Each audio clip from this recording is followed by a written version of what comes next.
परमानंद माधव भगवान श्री कृष्णचंद्रेर अहैतुकी करुणाते दक्षिण 24 परगनार अंतर्गत ক্যানিং অঞ্চলে আজকে দিব্য ভাগবত অমৃত কথামৃত রসলহরীর সুন্দর আয়োজন। মরমী প্রেমী রসিক ভক্তগণ আজকে উপস্থিত ভগবানের দিব্য কথামৃত রসলহরী রসামৃত রসায়ন শ্রবণ করবার জন্য।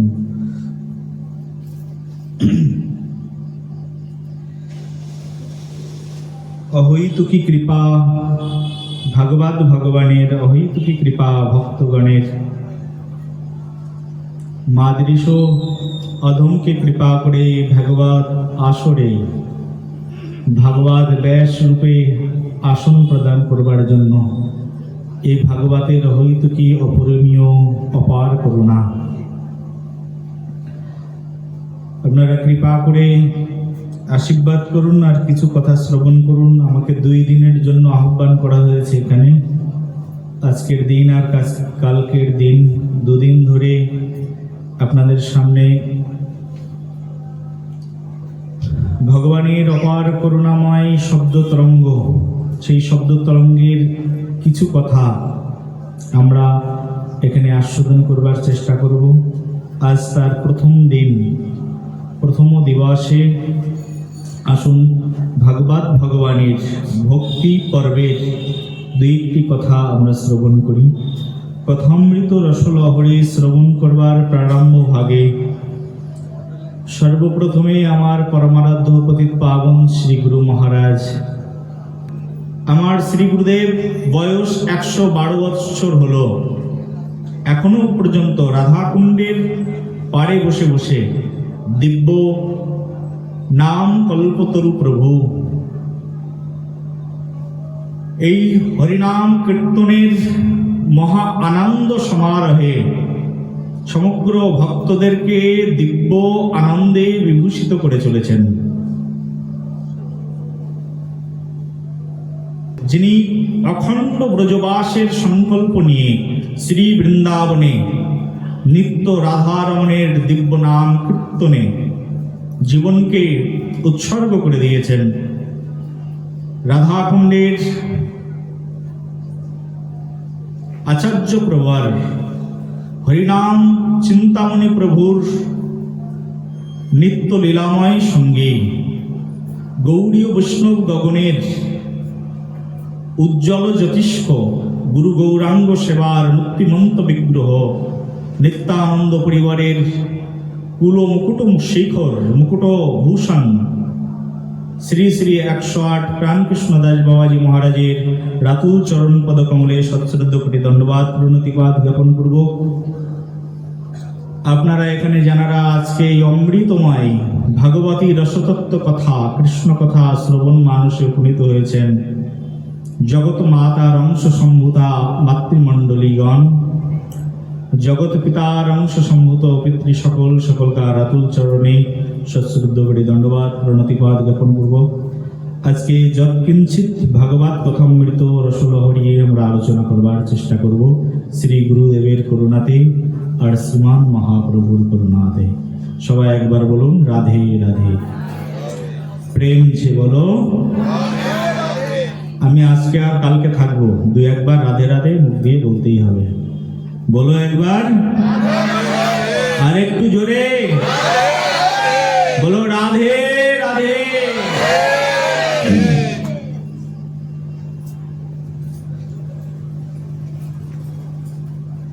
শ্রীমতী রাধারানীর অহৈতুকী করুণা ভাগবত কথামৃত কীর্তন। ভাগবত কথা বলতে কে জানেন এই জগতে? আমি তো জানি না, আপনারা যদি কেউ জানেন তাহলে হয়তো বা জানতে পারেন। ভাগবত কথা বলার মতো ক্ষমতা এই জগতে কার আছে? হরি কথা কীর্তনের মতো ক্ষমতা কার আছে? হরি কথা একমাত্র যিনি জানেন তিনি হচ্ছেন ব্রজের রাই কিশোরী। হরিকে এই জগতে যিনি জেনেছেন তিনিই তো হরিকথা বলতে জানেন। যিনি হরিকে জানেননি তিনি হরিকথা বলবেন কি করে? আমি কারোর সঙ্গে ঘর করেছি, বাস করেছি, আমি তার কথা ভালো বলতে পারি।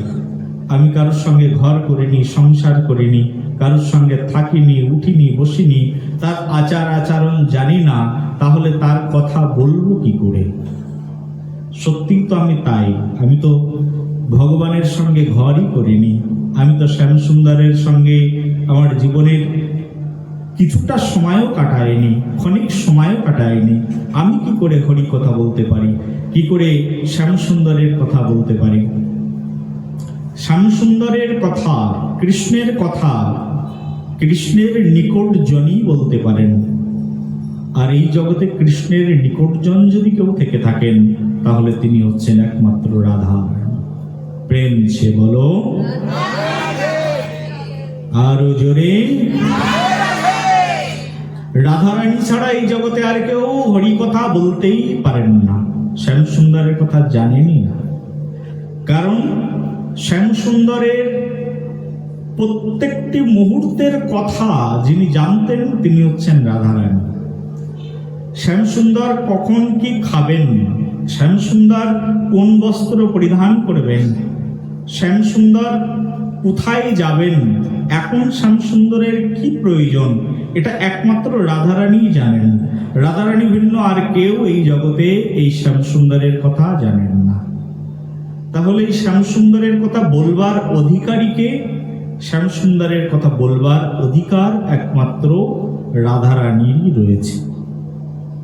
কারণ রাধারানী শুধুমাত্র জানেন তাকে।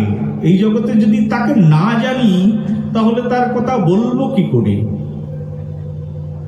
এই জন্য কথা যদি কেউ বলতে পারেন তাহলে তিনি একমাত্র রাধারানী বলতে পারেন।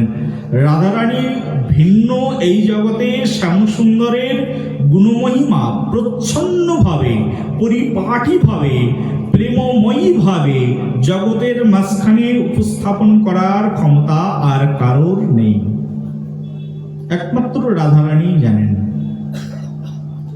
তবে আমরা ভাগবতাসরের আয়োজন কেন করেছি আর আপনাকে কেন ডেকেছি? বলি রাধারানী জানেন, কিন্তু আমরা তো রাধারানীর দাস। ওই রাধারানীর দাসের অনুদাসদের মুখ থেকে কিঞ্চিত কিঞ্চিত কিঞ্চিত কিঞ্চিত যা কিছু শুনেছি তার কিঞ্চিত আপনাদেরকে আমি জানাতে পারি, তার বেশি নয়। তার মানে আমি পণ্ডিত নই, আমি একমাত্র আপনাদের চরণের দাসানুদাস। এই হচ্ছে আমার পরিচয়। আর একজন এরকম ক্ষুদ্র দাসের কাছ থেকে যদি আপনাদের কৃষ্ণ কথা, ভাগবত কথা, রসমৃত কথা শ্রবণ করতে ইচ্ছা হয় তাহলে 2 দিন শ্রবণ করবেন, কিন্তু বেশি কিছু জানি না, বেশি প্রশ্নও করবেন না, কারণ একেবারে নতুন মানুষ তো প্রশ্ন করলে ভয় লেগে যায়। বলো রাধে রাধে, প্রেম সে বলো।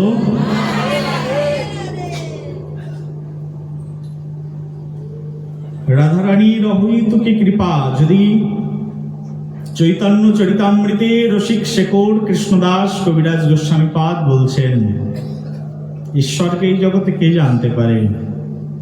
বলছেন, ঈশ্বরের কৃপালে শোয়েছে যাহারে, সেই শুধু ঈশ্বর তত্ত্ব জানিবারে পারে। এই জগতে কে জানতে পারে ঈশ্বরকে? ঈশ্বরকে একমাত্র তিনিই জানতে পারেন যার প্রতি ঈশ্বরের কৃপা লেশ বর্ষিত হয়েছে। অনন্ত জন্ম সাধনা করেও তাকে জানা সম্ভব নয় যদি তিনি কাউকে না জানান। আর এই জগতে ভক্ত হলেই শুধু ভগবানকে জানা যায়। ভক্তমাম জানাতে জবন যশস্মিন তত্ত্বতঃ। পরমেশ্বর পরমানন্দ মাধব কৃষ্ণচন্দ্র ভগবান নিজের মুখ দিয়ে বললেন, একমাত্র ভক্ত যিনি ভক্ত মাম অভিজানতে। ভক্ত হলেই শুধুমাত্র ভগবানকে জানা যায়। ভক্তের জন্য ভগবান এই সুন্দর পৃথিবীকে সৃষ্টি করেন। ভক্তের জন্যই ভগবান এই সুন্দর পরিপাটি আয়োজন করে রেখেছেন। ভক্ত না হলে এই জগতের কোনো কিছুর মূল্য নেই। জগৎ মূল্যহীন ভক্ত ছাড়া। ভক্তকেই তো ভগবান সকলের অগ্রে স্থান প্রদান করেছেন। ভক্তই হচ্ছে অগ্রগণ্য। আর এই ভক্তই একমাত্র ভগবানকে তার নিকটবর্তী নিয়ে আসতে পারেন। এই জগতে আর কারো ক্ষমতা নেই ভগবানকে তার সন্নিকটে আনবার। আর এই ভক্ত যখন ভগবানকে আহ্বান করেন, ভগবান আর থাকতে পারেন না। ভগবান ভক্তের আহ্বানে সেখানেই চলে আসেন। আজকে মনে করুন এই যে আমরা এখানে এসে বসেছি, আজকে এখানে কি ভগবান এসেছেন? মায়েরা বলুন, এসেছেন? কেন এসেছেন?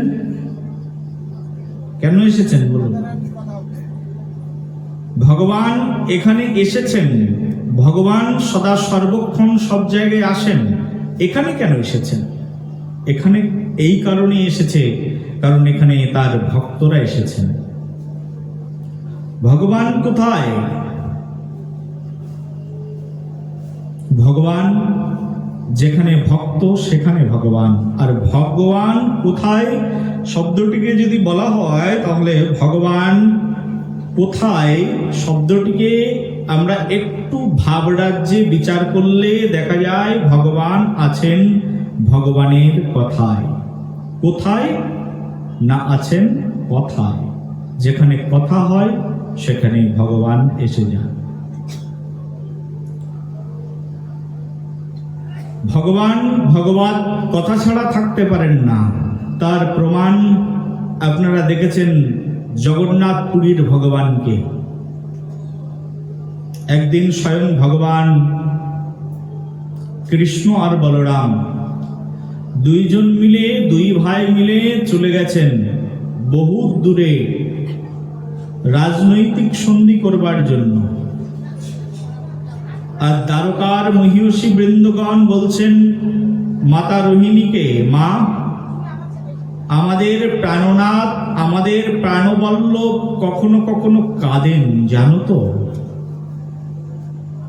কখনো কখনো রুক্মিণী মাতা দেখেছেন, কখনো কখনো সত্যভামা দেবী দেখেছেন, কখনো কখনো মিত্রবৃন্দা আদি ভগবান শ্রীকৃষ্ণের প্রেমময়ী মহিষীগণ দেখেছেন।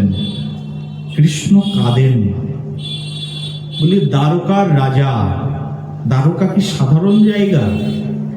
যে স্থানটিকে স্বয়ং সমুদ্রদেব তার বক্ষ মন্দিরে প্রতিস্থাপিত করে দিয়েছেন। দ্বারকা তৈরির আগে যখন বিশ্বকর্মাকে পাঠালেন, বিশ্বকর্মা যাও দ্বারকা নির্মাণ করো, বিশ্বকর্মা চলে এসেছেন দ্বারকা নির্মাণ করবার জন্য, কৃষ্ণের রাজধানী নির্মাণ করবার জন্য। কোথায়? সমুদ্র দেবতার কাছে।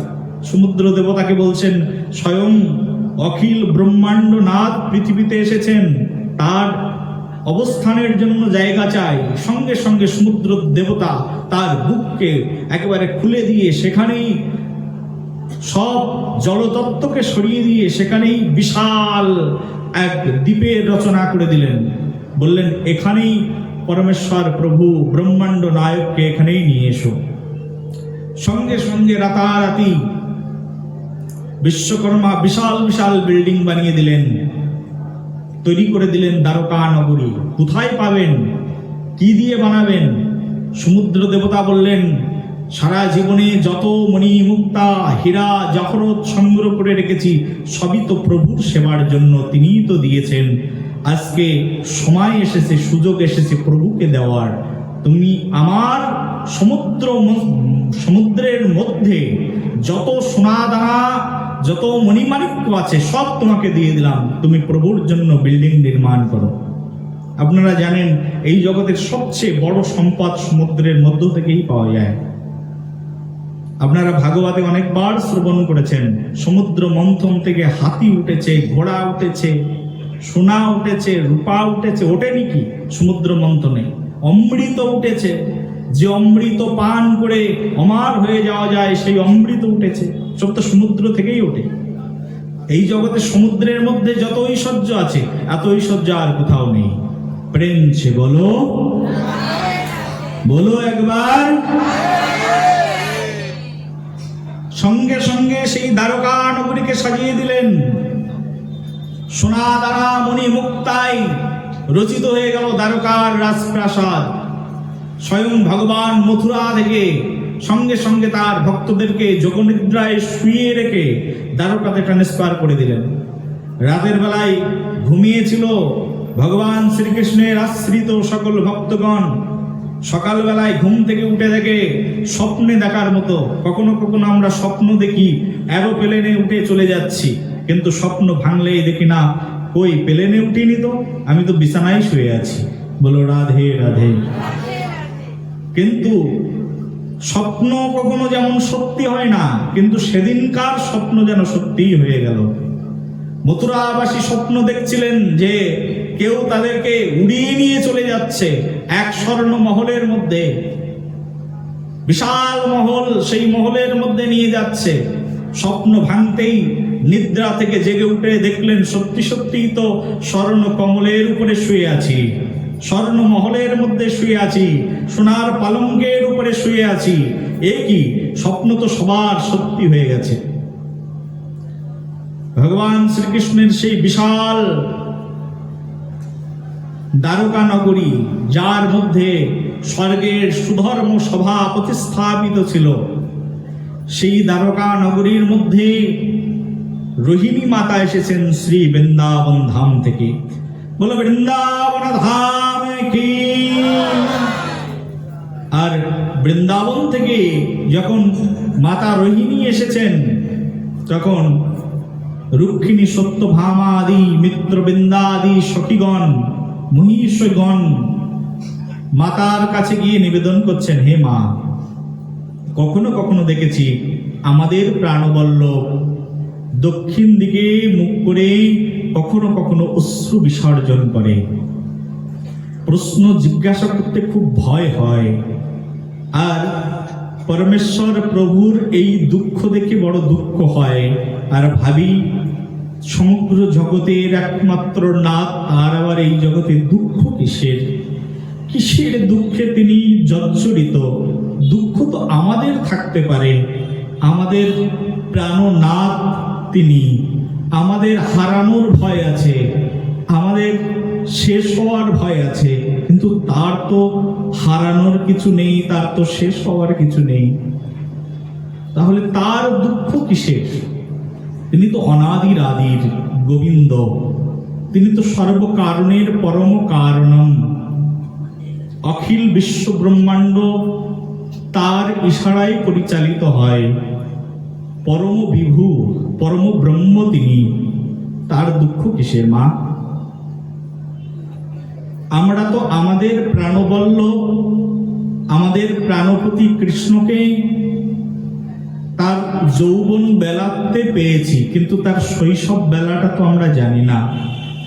শৈশবে পূর্বে এমন কি ঘটনা ছিল আমাদের প্রাণনাথের, যার কারণে আমাদের প্রাণনাথের মনে দুঃখ? কার জন্য কাঁদেন কৃষ্ণ? বলবে মা আমাদেরকে কৃপা করে। রোহিণী মাতার কাছে সবাই মিলে আরতি জানালেন। এই আরতিতে রোহিণী মাতা বললেন, আমাকে সেই এই পৃথিবীর সবচেয়ে গোপনীয় তত্ত্ব, টপ সিক্রেট বস্তুকে প্রকাশ করতে হবে, কিন্তু সেই সিক্রেট বলতে গেলে কৃষ্ণ বলরাম যদি এখানে থাকে আমরা বলতে পারবো না। যেদিন কৃষ্ণ বলরাম দুইজন বাইরে থাকবে সেদিন বলবো তোমাদেরকে। সবাই মিলে অপেক্ষার প্রহর গুনছেন, কবে কৃষ্ণ বলরাম বাইরে যাবেন। একদিন সেই সুন্দর দিন আসলো, কৃষ্ণ বলরাম দূর দেশে সন্ধি করবার জন্য গেলেন। এখন রোহিণী মাতা বললেন, মহিষীগণ এখন এসো, তোমাদেরকে শ্রবণ করাবো কৃষ্ণ বলরামের পিছনের জীবন চরিত। রোহিণী মাতা সব স্ত্রীদেরকে বসিয়েছেন, আর বক্তা মা নিজে কৃষ্ণ কথা বলছেন, কৃষ্ণের স্ত্রীগণ সবাই বসে শুনছেন। কত স্ত্রী কৃষ্ণের? একজন দুইজন নয়, স্বয়ং ভগবানের 16,108 জন স্ত্রী বসে বসে শুনছেন কৃষ্ণ কথা। আর কৃষ্ণের কথা এইরকম ব্যাস আসনে বসে বসে আলোচনা যিনি করছেন তিনি হচ্ছেন মাতা রোহিণী। তিনি আলোচনা করছেন আর সবাই বসে শুনছেন। রোহিণী মাতা বলছেন, শোনো, কৃষ্ণ বলরাম গেছেন, কিন্তু যে কোনো সময় চলেও আসতে পারেন। এক কাজ করো, অনেক গুরুত্বপূর্ণ কথা তোমাদেরকে বলবো, যে কথা এই জগতে সবাই জানে না, খুব অল্প মানুষ জানে। তার মধ্যে আমি একজন। আমি তোমাদেরকে সেই গোপন কথা বলবো। আর এই গোপন কথা বলতে গেলে ঘরের দরজা জানলা বন্ধ করে বলতে হবে, সব জায়গায় বলা যায় না।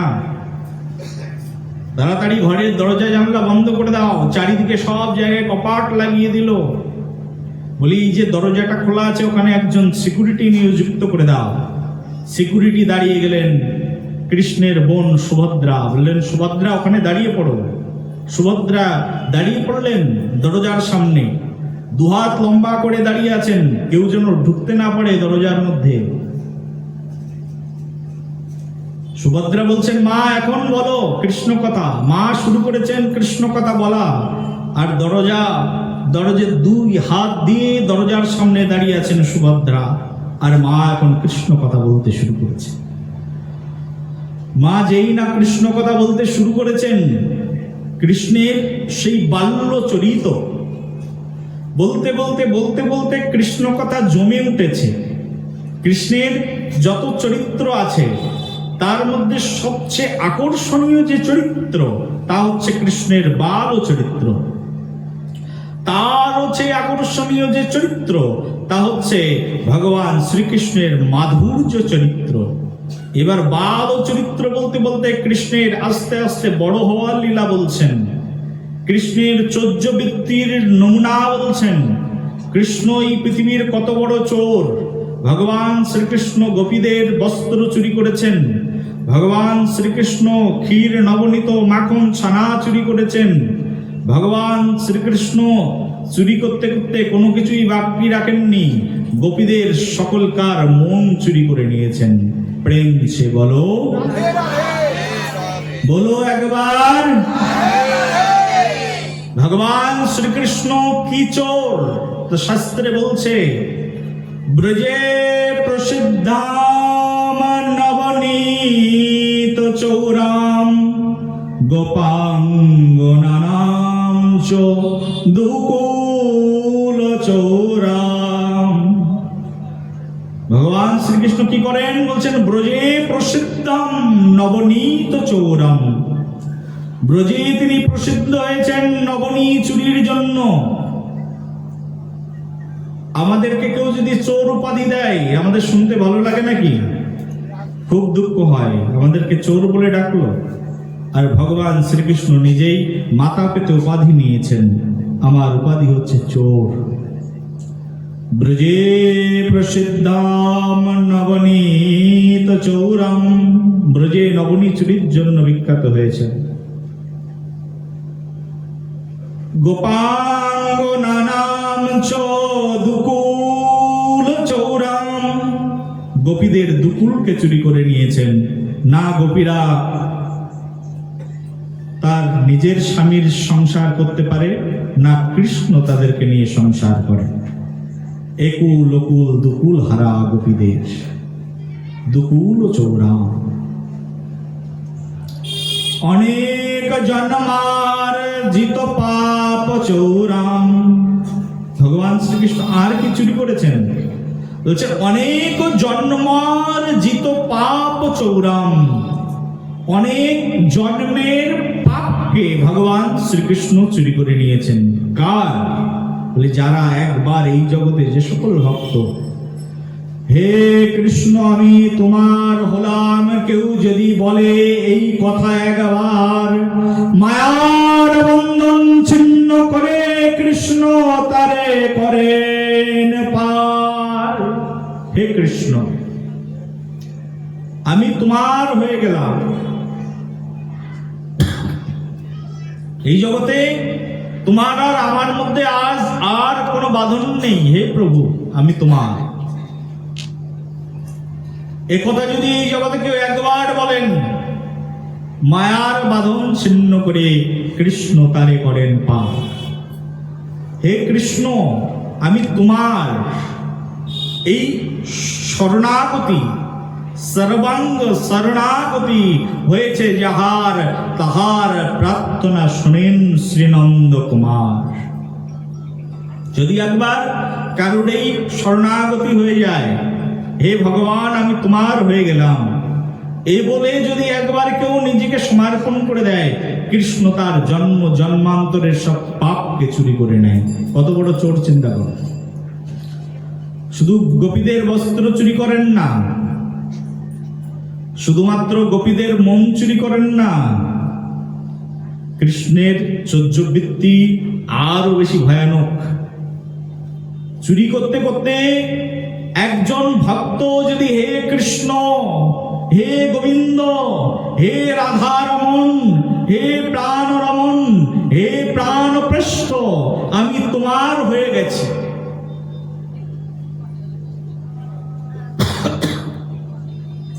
একবার যদি বলেন হে প্রভু আমি তোমার হয়ে গেছি, আমার আর কিছু নেই, সব তোমাকে সমর্পণ করে দিয়েছি। এই জগতে যদি একবার কেউ কৃষ্ণের কাছে আরতি নিবেদন করেন, বলছেন আমি তার হৃদয়স্থিত যত পাপ আছে সেই পাপকে চুরি করে নিই, কত ভয়ঙ্কর চোর চিন্তা করতে পারো। ভক্তের পাপকে চুরি করার ক্ষমতা এই জগতে যার আছে, তিনি হচ্ছেন স্বয়ং গোবিন্দ, তিনি হচ্ছেন স্বয়ং কৃষ্ণ। একবার বলো রাধে রাধে, প্রেম সে বলো। এই মধুর কথা শ্রবণ করে যদি রাধে রাধে না বলবে, তোমার হৃদয়ের পাপ যাবে কি করে? রাধে রাধে বলা মানে আত্মসমর্পণ করে দেওয়া রাধারানীর কাছে। একবার তো বলো রাধে রাধে। পরমেশ্বর ভগবান শ্রীকৃষ্ণ বহু জন্মের পাপকে চুরি করে নেন, এই হচ্ছে তার চৌর্যবৃত্তির নমুনা। সেই ভগবান শ্রীকৃষ্ণ শ্রী বৃন্দাবনে যত লীলা করেন, তার মধ্যে শ্রেষ্ঠ লীলা হচ্ছে এই রাসলীলা। ভগবান শ্রীকৃষ্ণ যত গোপ্য রম্য লীলা শ্রী বৃন্দাবনে করেন, সেই শ্রী বৃন্দাবনের প্রত্যেকটি লীলা মহিমা, সেই শ্রী বৃন্দাবনের প্রত্যেকটি কথা যেন গোপীদের কথা, প্রত্যেকটি কথা যেন মর্মভেদী কথা, প্রত্যেকটি কথাই যেন স্বয়ং ভগবান দাঁড়িয়ে যায়, প্রাণবন্ত হয়ে যায়, মুক্তিমন্ত হয়ে যায়। পরমেশ্বর ভগবান শ্রীকৃষ্ণের সেই বৃন্দাবন চরিত এমন, সেই মধুর বৃন্দাবন চরিত্র কথা আজকে রোহিণী মাতা বর্ণনা করছেন সেই দ্বারকা নগরীতে বসে। ভাগবত কথার প্যান্ডেল কোথায়? প্যান্ডেলটা হয়েছে একেবারে এইরকম প্যান্ডেল, এর চেয়ে আরো সুন্দর প্যান্ডেল কিন্তু, এরকম মনে করো না, একেবারে সুন্দর প্যান্ডেল। আর সেই প্যান্ডেলের মধ্যে ভাগবত ব্যাস স্বয়ং রোহিণী মাতা কীর্তন করছেন সেই উন্নত চরিত কথা, তার চৌর্যবৃত্তির কথা, তিনি কি করে চুরি করতেন, তার সেই চৌর্যবৃত্তির কথা তিনি বর্ণনা করতে করতে শ্রীমতী রাধারানীর সর্বস্ব হরণের কথা বর্ণনা শুরু করেছেন। ভগবান শ্রীকৃষ্ণ এখন আর থাকতে পারলেন না।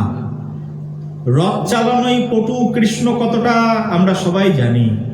রথ চালাতে চালাতে বলরামকে বলছেন, দাদা আর থাকা যাবে না, দ্বারকাতে ফিরে যেতে হবে। বলরাম বুঝে গেছেন এই জগতে বলরামের মতো ভাগবত শ্রোতা আর কেউ নেই, যিনি ভাগবত শ্রবণ করতে করতে যার নীল বসন সাদা হয়ে গেছিল, তিনি হচ্ছেন বলরাম। বলো বলরাম ভগবান কি। বলরাম বলছেন, চলো অনুজ, তাড়াতাড়ি ফিরে যায়। এমন কথা চলে গেলে কথা পাবো না, রাজনীতিক সন্ধি আজকে না হলে কালকে করা যাবে। আর তোমার চেয়ে বড় রাজনীতিবিদ পৃথিবীতে আর কে আছে? আর তোমার চেয়ে রাজনীতি করতেই বা কে জানে? বলো একবার প্রেম সে বলো। পরমেশ্বর ভগবান শ্রীকৃষ্ণচন্দ্র সঙ্গে সঙ্গে রথ ঘুরালেন। যেতে যতটা টাইম লাগলেন তার চেয়ে আরো বিদ্যুৎ বেগে যেন তিনি রথ চালিয়ে চলে আসলেন একেবারে দ্বারকা নগরীর অগ্রভাগে, একেবারে দ্বারকাতে চলে এসেছে। ভগবান শ্রীকৃষ্ণের রথ চালানো কে দেখেছে এই জগতে? সমগ্র পৃথিবীকে যিনি পরিচালনা করছেন, ভগবান শ্রীকৃষ্ণ পৃথিবীটাকে একেবারে ফুটবলের মতো ঘুরিয়ে দিয়েছেন আর ফন ফন করে ঘুরছে। লাঠিম যেমন একজন ছেলে লাঠিমটা হাতে নিয়ে যেমন লাঠিমটাকে ঘুরিয়ে দেয় আর লাঠিমটা মাটির উপরে ঘুরতে থাকে, ভগবান শ্রীকৃষ্ণ পৃথিবীটাকে ঘুরিয়ে দিয়েছেন। চন্দ্র, সূর্য, তারকা, নক্ষত্র নির্দিষ্ট অক্ষরেখায় সবকিছু পরিভ্রমণ করছেন। যার আঙুলের স্পর্শে সমগ্র পৃথিবী ফন ফন করে ঘোরে, তিনি কত দ্রুত এক স্থান থেকে আরেক স্থানে আসতে পারেন, তাও কথা হচ্ছে, কথা শ্রবণের জন্য। সেই জন্য ভক্তগণ, ভগবানের কথা কীর্তন হচ্ছে, তার মানে যতজন ভক্ত এখানে বসে আছেন না, এত অল্প ভক্তে কৃষ্ণ কথা বলাটাই প্রবলেম হয়ে যায়। বলো রাধে রাধে। কালকে রাতে 3টের সময় নেমেছি, আপনাদের এখানে আসার কথা উকিল বাবুকে কথা দিয়ে রেখেছি।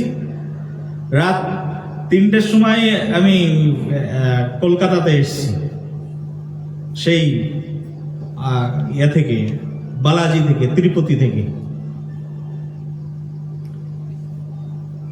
ভক্ত সংখ্যা আর একটু বেশি হলে বেশি আনন্দ হতো নাকি বাবা?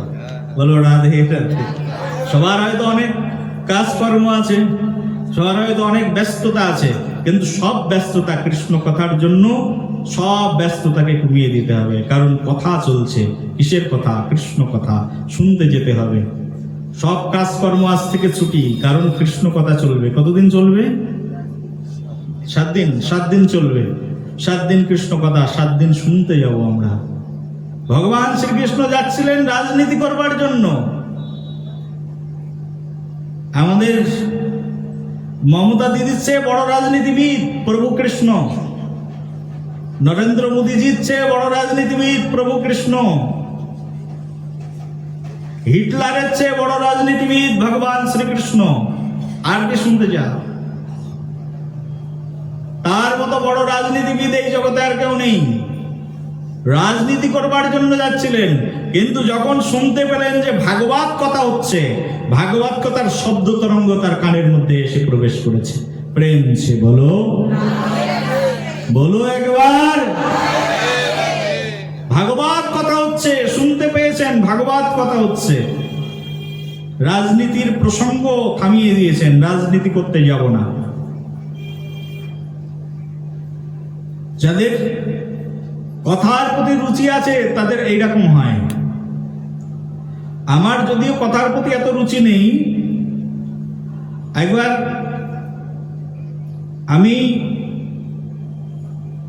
চাকরির ইন্টারভিউ দিতে যাচ্ছি, তা কানের মধ্যে মাইকে যেখান থেকে যাচ্ছি ওখান থেকে শব্দ শুনতে পাচ্ছি ভাগবত কথা হচ্ছে। আমি বললাম ভাগবত কথা হচ্ছে মানে আমাকে এখানে যেতেই হবে।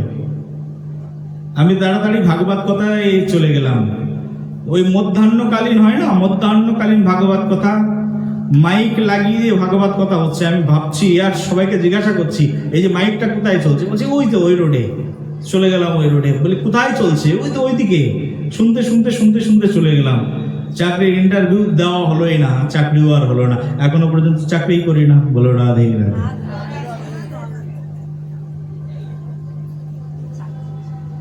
ভগবান শ্রীকৃষ্ণের কথামৃত হচ্ছে এইরকম যে এই পৃথিবীর যে কোনো কাজ বন্ধ করে যাওয়া যায় একমাত্র কথা শ্রবণের জন্য। সবচেয়ে গুরুত্ব বেশি কিসের? তাহলে কথা, কৃষ্ণ কথা হচ্ছে।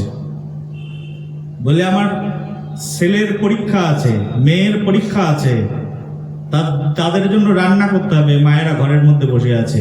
আর সবচেয়ে বেশি এসেনশিয়াল অ্যাক্টিভিটিস যদি দেখে থাকে সেটা হচ্ছে আজকে সিরিয়ালের বিশেষ এক পর্ব আজকে রয়েছে, এটা মিস করে ভাগবত কথা শ্রবণ করতে যাওয়া যাবে না। প্রেম সে বলো, সিরিয়াল বন্ধ করে দিতে হবে। কারণ কৃষ্ণ কথা একবার যদি চলে যায় আর পাওয়া যাবে না। সাধু যদি একবার আসে, সাধু আর আসবেন না। কারণ এই জগতে সবচেয়ে দুর্লভ যেটি, দুরহ যেটি, সেটি হচ্ছে সাধু সঙ্গ। কৃষ্ণ কথা তো জগতের মধ্যেই রয়েছে, এই ওয়েবের মধ্যেই কৃষ্ণ কথা ভেসে বেড়াচ্ছে, কিন্তু এই ওয়েবের মধ্যেই তরঙ্গায়িত হচ্ছে মোবাইলের নেটওয়ার্ক। কিন্তু মোবাইল যদি না থাকে তাহলে নেটওয়ার্কে কি হবে? বলো রাধে রাধে। নেটওয়ার্ক আমার ঘরের কাছেই আছে, কিন্তু আমার কাছে মোবাইল ফোন নেই যেটা নেটওয়ার্কটাকে আমার কাছে নিয়ে আসবে, সেই জিনিস নেই। তাহলে নেটওয়ার্ক থেকে কি লাভ? কৃষ্ণ কথা তো ভাসমান রয়েছে। এই বৈকুণ্ঠের যে কথা, বৈকুণ্ঠ থেকে সেই কথা এই জগতে নেমে এসেছে, এই মর্তভূমিতে নেমে এসেছে, আর এখানেই কৃষ্ণ কথা রয়েছে। কিন্তু কৃষ্ণ কথা বলার বক্তা যদি না থাকেন, কৃষ্ণ কথা বলবার ভাবুক, রসিক, প্রেমিক, নায়ক যদি না থাকেন, তাহলে কৃষ্ণ কথা শ্রবণ করাবেন কে? সেই জন্য কৃষ্ণ কথা শ্রবণ করবার জন্য, কৃষ্ণ কথা বলবার জন্য যদি কেউ এসে উপস্থিত হয়, সঙ্গে সঙ্গে তার সঙ্গ করাটাই হচ্ছে আমাদের এই জগতে একমাত্র কর্তব্য। যেখানে কৃষ্ণ কথা হয় সেখানে গিয়ে আপনি একবার উপস্থিত হয়ে দেখুন, আপনার হৃদয় মন সর্বস্ব হরণ হয়ে যাবে। কৃষ্ণ কথা এমন, কৃষ্ণের কথামৃত রসতরঙ্গ এমন, যদি কেউ একবার হৃদয় দিয়ে শ্রবণ করে, কৃষ্ণের প্রেমে পড়বেই পড়বে। রুক্মিণী দেবী কখনো ভগবান শ্রীকৃষ্ণের মুখ দেখেননি, শুধু শ্রবণ করেছিলেন কৃষ্ণ কথা কান দিয়ে শ্রবণ করেছিলেন, সাধু সঙ্গ করে। আর সাধু সঙ্গে কৃষ্ণ কথা শ্রবণ করেই প্রতিজ্ঞা করেছেন, যদি বিয়ে করতে হয় আমি কৃষ্ণকে বিয়ে করব। প্রেম সে বলো। এই জগতে যদি আমার যোগ্য কেউ পতি থেকে থাকে, তাহলে তিনি হচ্ছেন স্বয়ং কৃষ্ণ।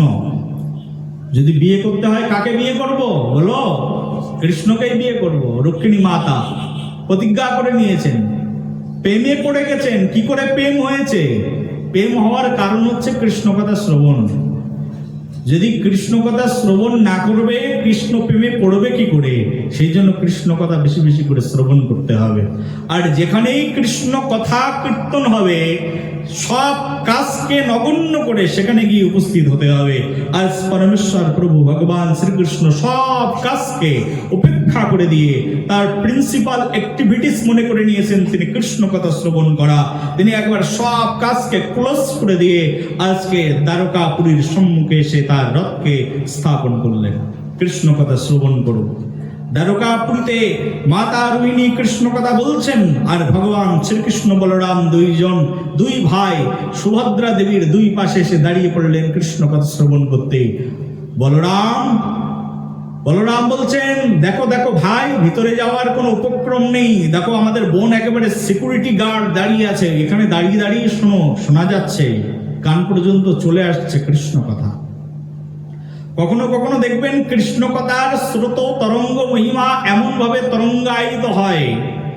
আমি তো অনেক প্যান্ডেলে প্রোগ্রাম করতে যাই, বিভিন্ন জায়গায় কৃষ্ণ কথার কথা তরঙ্গ এমন ভাবে তরঙ্গায়িত হয়, প্যান্ডেল কর্তৃপক্ষকে একবার প্যান্ডেল খুলে দিতে হয়, পিছন থেকে মানুষ রাস্তা থেকে যাতে দেখতে পারে। প্রেম সে বলো।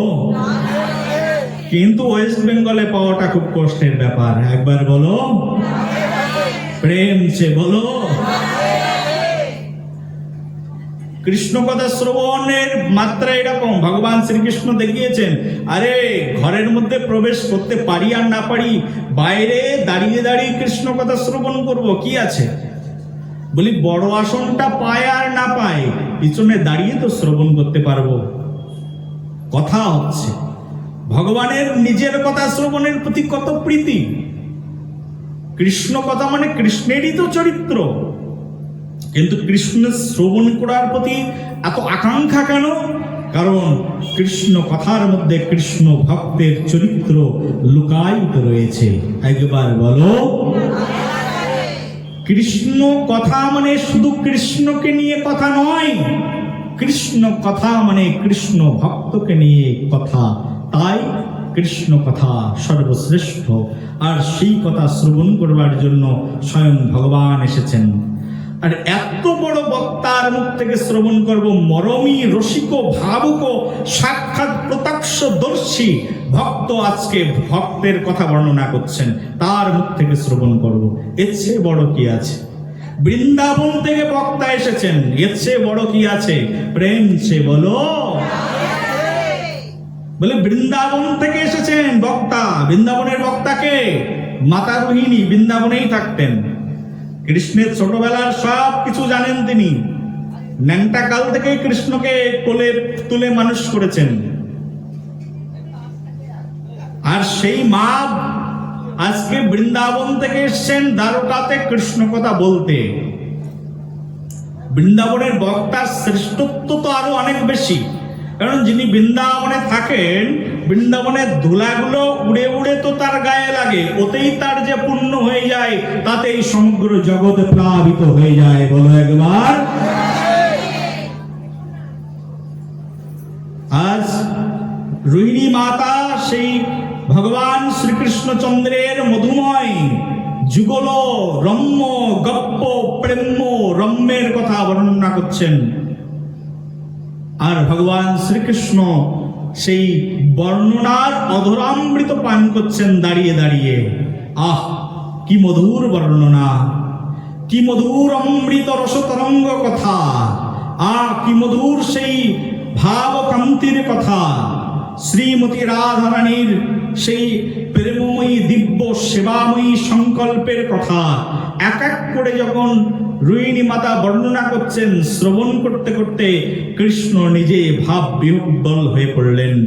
আর সুভদ্রা মহারানী তো অলরেডি ভাব বিহ্বল্লা হয়ে একেবারে দরজার সামনেই দাঁড়িয়ে রয়েছেন। বলরাম তার মতো শ্রোতা তো আর কেউ নেই। সহস্র সহস্র অযুত অযুত কর্ণ যিনি ভগবান শ্রীকৃষ্ণের কাছে প্রথম অ্যাপ্লিকেশন করেছেন, হে কানাই, সহস্র সহস্র অযুত অযুত নিযুত নিযুত মিলিয়ন মিলিয়ন কর্ণ কেন দিলে না তোমার কথা শ্রবণ করবার জন্য? সেই অ্যাপ্লিকেশনকারী হচ্ছেন স্বয়ং বলরাম। বলো বলরাম ভগবান কি। বলরাম তো শুনছেন কৃষ্ণ কথা, বলরাম কৃষ্ণ কথা শ্রবণ করছেন, কৃষ্ণ কৃষ্ণ কথা শ্রবণ করছেন, আর সুভদ্রা কৃষ্ণ কথা শ্রবণ করছেন। আর সেই গণ্ডির মধ্যে শ্রবণ করছেন কৃষ্ণের মহীয়সী বৃন্দ, কৃষ্ণের সেই দিব্য প্রেমচরিত কথা। জগতের সর্বশ্রেষ্ঠ কথা কীর্তিত হচ্ছে। কৃষ্ণের অনেক কথা আছে, কিন্তু সব কথার মধ্যে শ্রেষ্ঠ যে কথা সেটা হচ্ছে বৃন্দাবনের কথা। কারণ ভগবান শ্রীকৃষ্ণ কাঁদেন যে কথা শ্রবণের জন্য, সেই কথাই হচ্ছে বৃন্দাবন চরিত্র। বলো বৃন্দাবন ধাম কি, বলো ব্রজ বিহারী রাধা রানী কি, ব্রজেশ্বরী শ্রী রাধা ঠাকুরানী কি, বৃষভানুনন্দিনী কি। বলো নিতাই গৌর হরি বল।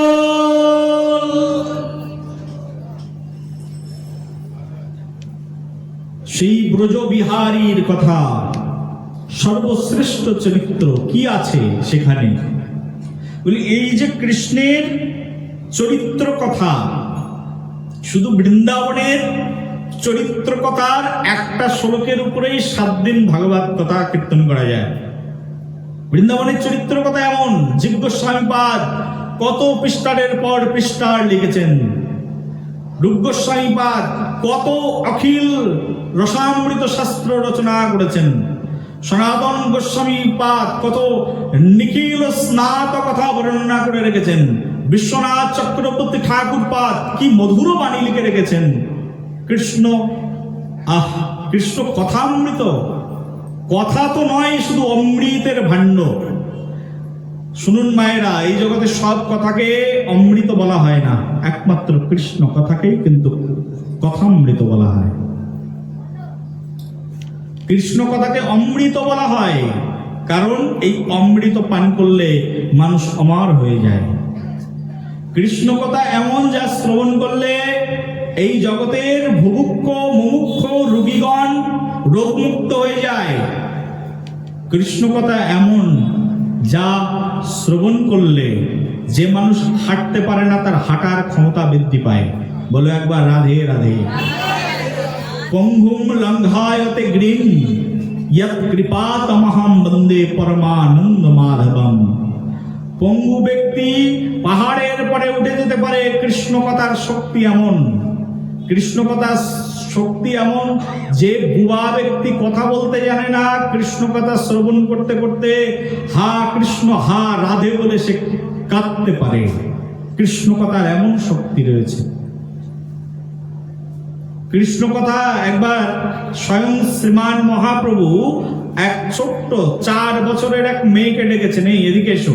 মেয়েটা মহাপ্রভুর কাছে গেছেন, মহাপ্রভু হাতটা শুধু ধরেছেন, ধরে বলছেন একবার হরে কৃষ্ণ বলো। আর হরে কৃষ্ণ বলে উঠেছেন মেয়েটা, আর এমন করে হরে কৃষ্ণ বলতে থাকলেন যে সেই মহাপ্রভুর স্পর্শে, মহাপ্রভুর কথায় হরে কৃষ্ণ বলতে বলতে এমন কাঁদতে থাকলেন।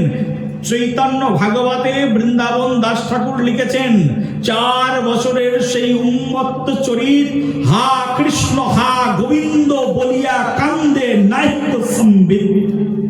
কোনো জ্ঞান থাকলো না তার, লুটিয়ে পুটিয়ে একেবারে গড়িয়ে গড়িয়ে হা কৃষ্ণ হা গোবিন্দ বলতে থাকলেন। আর এই ব্যক্তির গর্ভেই বৃন্দাবন দাস ঠাকুর এসে জন্মগ্রহণ করেছিলেন।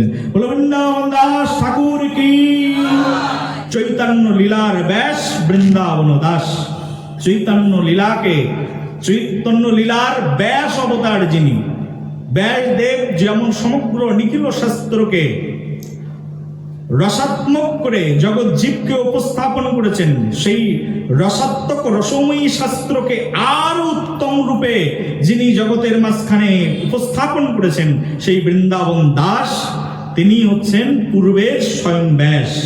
এই ব্যাসই হচ্ছে বৃন্দাবন দাস। মহাপ্রভুর কৃপা পাত্র, করুণার পাত্র। কৃষ্ণ কথা এইরকম, কৃষ্ণ কথায় হয় না এমন কি। শ্রীবাস অঙ্গনে মৃত শিশু শুয়ে রয়েছে, শ্রীবাস অঙ্গনের মধ্যে স্বয়ং মৃত শিশু।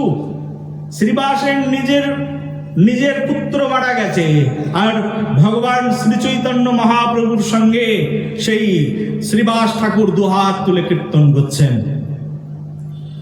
একবার ঘরের মধ্যে গেলেন, ঘরের মধ্যে গিয়ে শ্রীবাসের স্ত্রীকে শ্রীবাস বলছেন, শোনো, স্বয়ং নিখিল বিশ্ব ব্রহ্মাণ্ডের ঈশ্বর আমার ঘরের মধ্যে আজ হরে কৃষ্ণ মহামন্ত্র কীর্তন করছেন, দুহাত তুলে আনন্দে নৃত্য করছেন আর কীর্তন করছেন।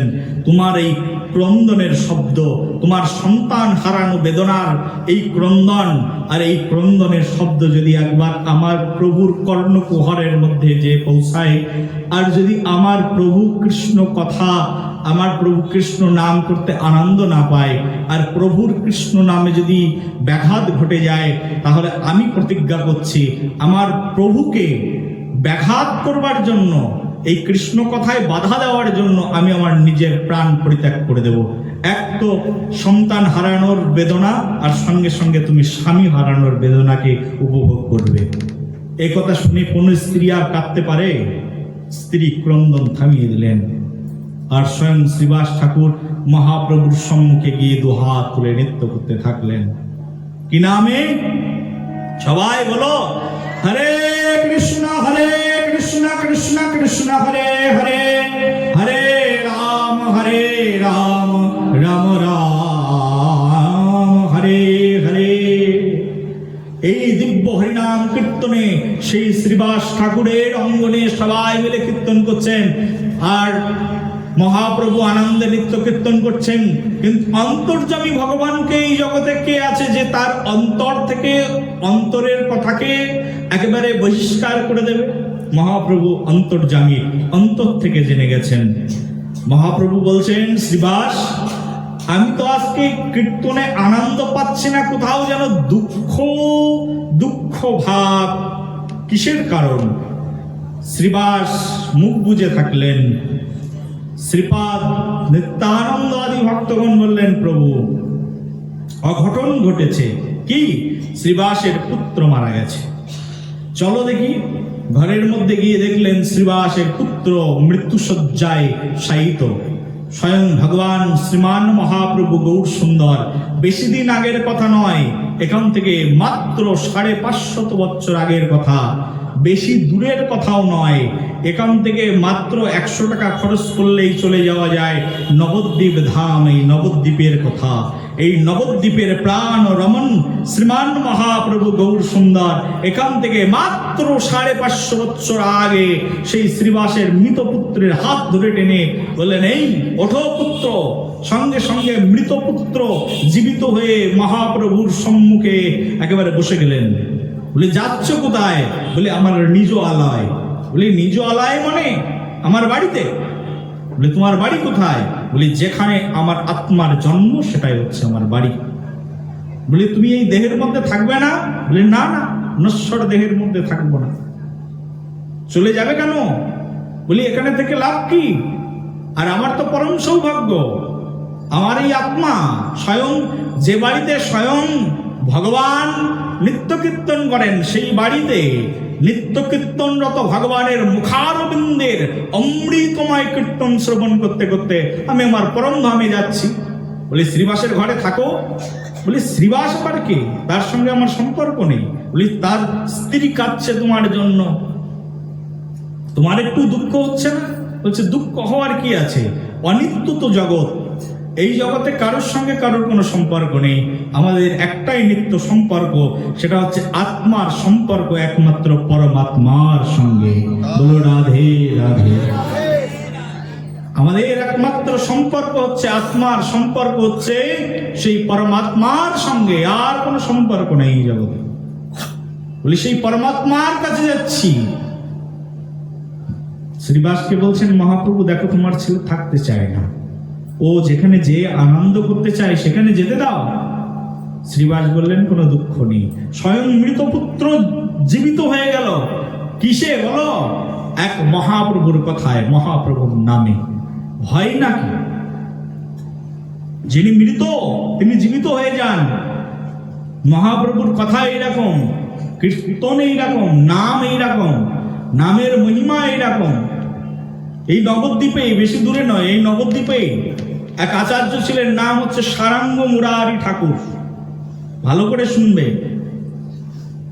এই সারাঙ্গ ঠাকুর মহাপ্রভু প্রতিদিন যেতেন আর সারাঙ্গকে বলতেন, কি গো, তুমি মরে গেলে কি হবে? কে করবে ভগবানের সেবা?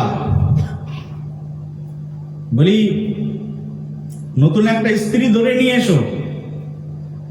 কি যে বলে নিমাই পণ্ডিত, সব সময় ছল কলা করতে থাকে। বলি, তুমি বৃদ্ধ হয়ে গেলে এখন তুমি যদি মরে যাও, কে করবে সেবা? দুটো শিষ্য তো বানাও। প্রতিজ্ঞা করেছেন শিষ্য বানাবেন না, কিন্তু মহাপ্রভু চান তিনি শিষ্য বানান। শিষ্য না বানালে কে দেখবে ভগবানের সেবা? মন্দিরকে দেখবে। মন্দির আছে কিন্তু মন্দিরের সেবক নেই, তাহলে সেই মন্দিরে সৌন্দর্য থাকে নাকি?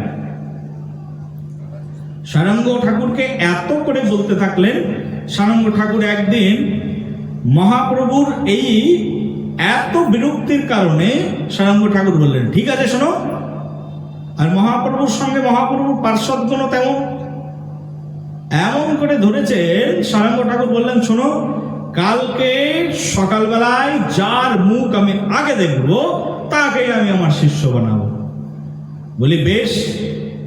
একেবারে ব্রাহ্মণের বচন, একেবারে বৈষ্ণবের বচন। মহাপ্রভু তো তেমন, বিশ্ব ব্রহ্মাণ্ডের মালিক। তিনি এমন একটা পরীক্ষা দিয়ে দিলেন সারাঙ্গ ঠাকুরের সামনে, এক দৃষ্টান্ত হয়ে গেল। সারাঙ্গ ঠাকুর প্রতিজ্ঞা করেছেন, কালকে যার মুখ আগে দেখবো তাকেই দীক্ষা দেবো আমি। সকালবেলায় উঠে সারাঙ্গ ঠাকুর প্রতিদিনকার মতো গঙ্গা স্নানে গেছেন, গঙ্গা স্নান করতে। ব্রাহ্মণ যারা, বৈষ্ণব যারা, তারা সকালবেলায় খুব সকালে স্নান করেন, এটাকে বলে ব্রহ্ম স্নান।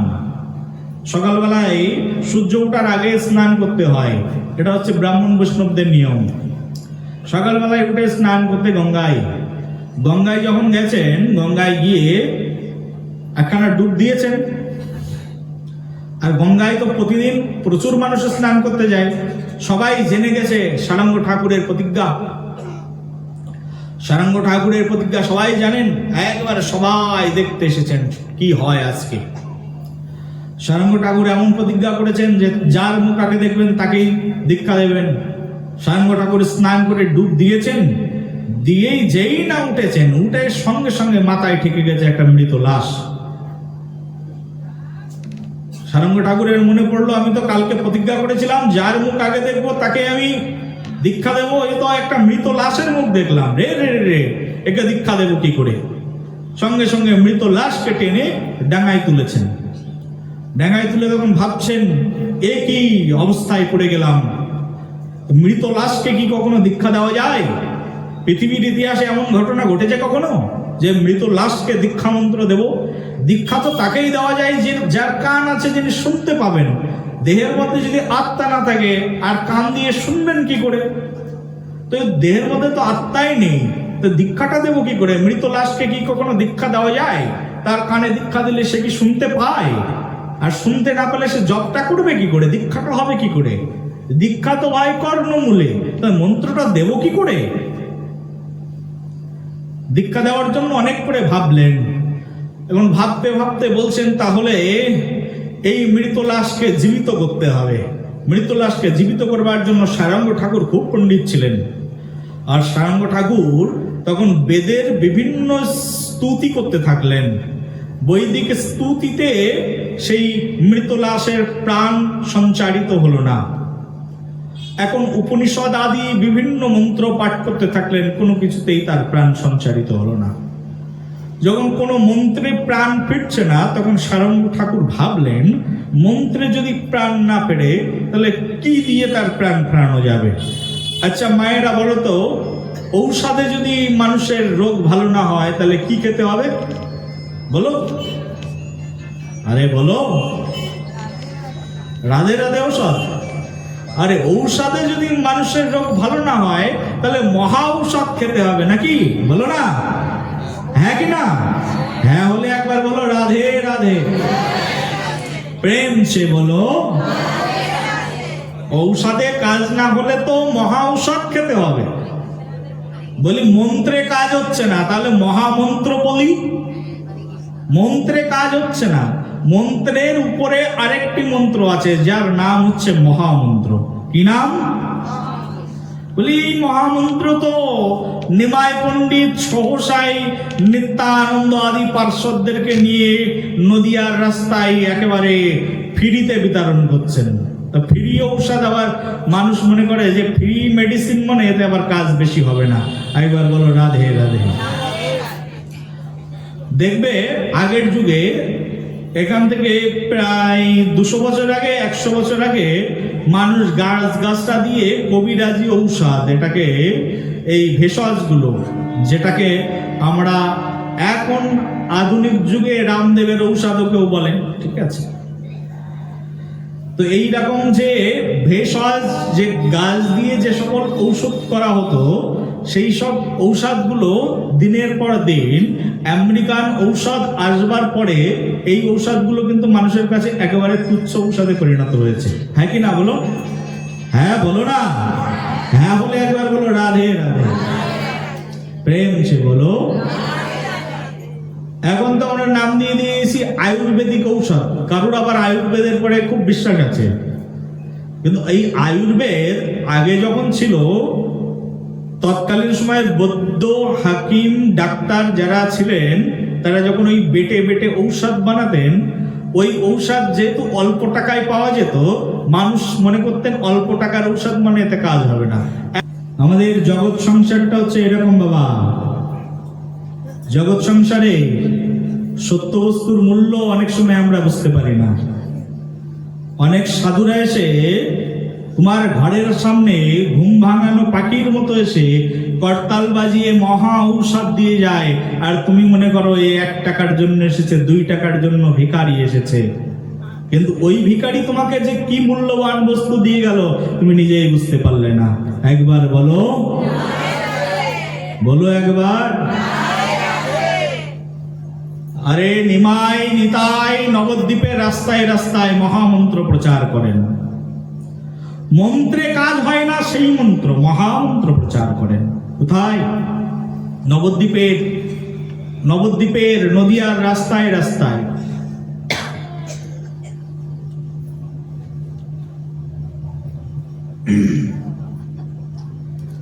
নবদ্বীপের নদিয়া নগরে হরি প্রেম ডোরে নাচিয়া নাচিয়া যায়।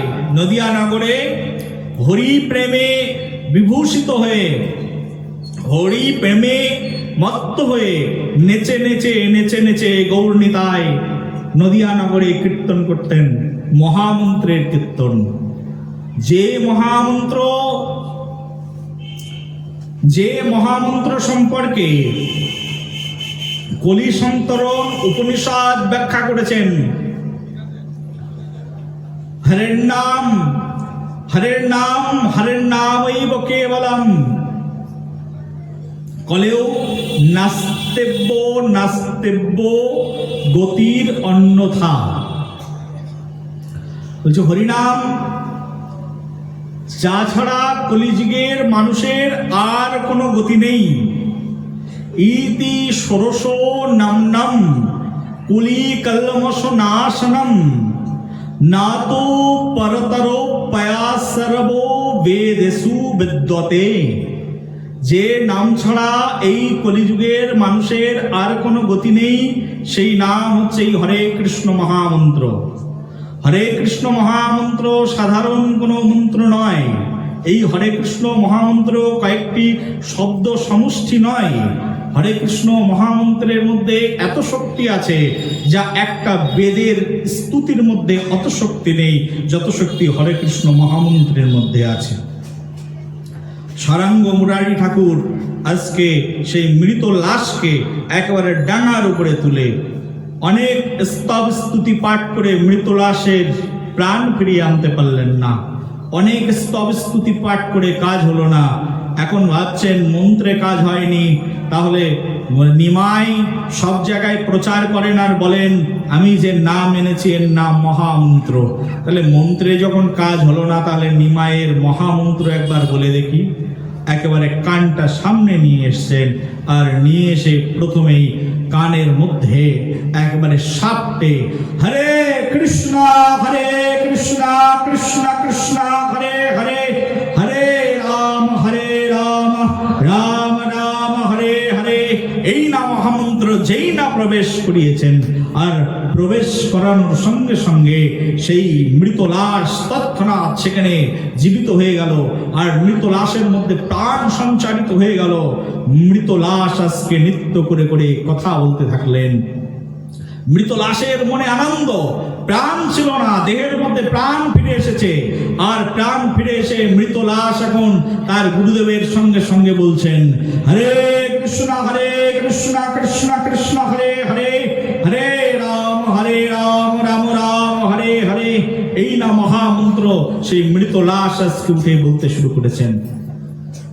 সারাঙ্গ ঠাকুর বলছেন বাবা তোমার নাম কি? বলছে আমার নাম মুরারি।